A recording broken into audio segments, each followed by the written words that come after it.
ये हमने सुनी है कईयों के मुंह से भी, बहुत पहले छोटी उम्र में झूठ बोल देते थे। ऐसा कभी होता है क्या? जब उसका विधान इतना दुरुस्ती से काम करता है,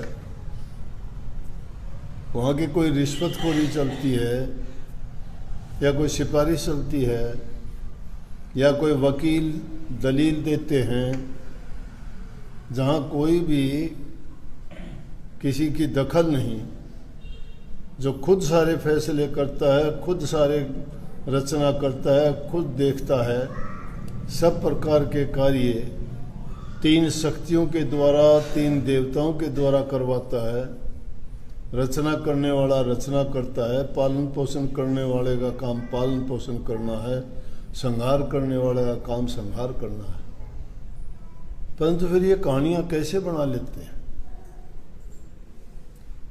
तो हमारी मान्यता क्या हो जाती है? हम सोचते हैं जिस प्रकार से हम जिस दायरे में रहते उससे ज़्यादा नहीं सोच पाते। अब यहाँ अंदर बैठे हुए हैं, हम देख सकते हैं, इससे ज़्यादा नहीं देख सकते। बाहर क्या है? सीमित है हमारा नज़रिया देखने का, इतना ही। इसमें देख लेंगे क्या हो रहा है, लेकिन ये नहीं पता बाहर क्या है। तो हमारा सोचने का भी एक दायरा है। हम उसको भी एक पदार्थ के रूप में सोचते हैं कि वो भी शायद हमारी तरह कोई देहधारी होगा, कोई स्वरूप होगा, उसके भी हाथ पांव होंगे, वो भी हमारी तरह सोचता और काम करता होगा। ये गलत है। ये बात सत्य है कि जिसको कहते हैं हर जगह है, कण कण में है, सर्वशक्तिमान है, ये बिल्कुल सही, अक्षर सही है। पत्ते पत्ते मेघ है, कण कण में मौजूद। देखते नहीं, शाम को कुछ था, सुबह को कुछ मिलता है। शाम को फूल था, सुबह को फल बना हुआ है। कुछ दिन के बाद में वही फल पक जाता है।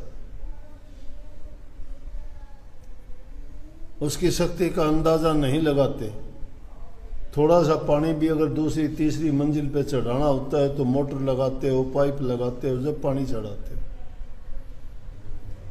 लेकिन उसकी शक्ति देखो, नारियल के पेड़ में बिना किसी पाइप के कोई पाइप लगा हुआ देखा, कोई मोटर लगी हुई देखी, या कोई विद्युत शक्ति काम करती है? नहीं।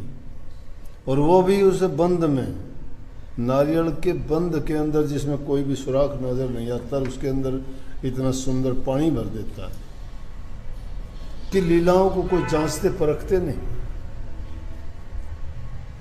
याद करते हो उसको। अब वो स्पष्ट दिखाई देता तो आप मान जाते कि हाँ भाई ये परमात्मा है। अब नास्तिक क्यों हो गए लोग?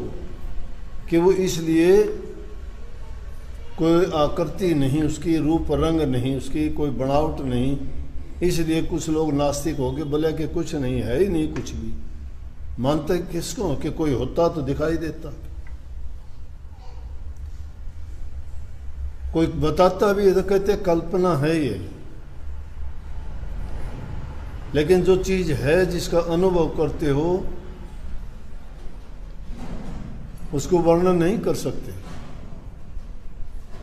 क्योंकि वर्णन उसी चीज का करोगे जो इन आँखों से देखते हो, इन कानों से सुनते हो, इन हाथों से पकड़ सकते हो। जहाँ ज्ञान इंद्रिय और कर्मेंद्रिय काम नहीं करती, वहाँ अनुभव होता है उसका। दुनियादारी के तो अनुभव यहाँ हो जाएंगे, लेकिन प्रभु का अनुभव तो जब होगा जब रूहानी दर्जों के ऊपर चले जाओगे, ये देह से ऊपर उठ जाओगे, तीन लोक से ऊपर उठ जाओगे, जहाँ ये दुनियादारी की सोच खत्म हो जाएगी। और वो कब होगी? जब हल्के से हल्के बन जाओगे। भारी चीज नीचे की ओर जाती है, हल्की चीज हमेशा ऊपर की ओर उठती है।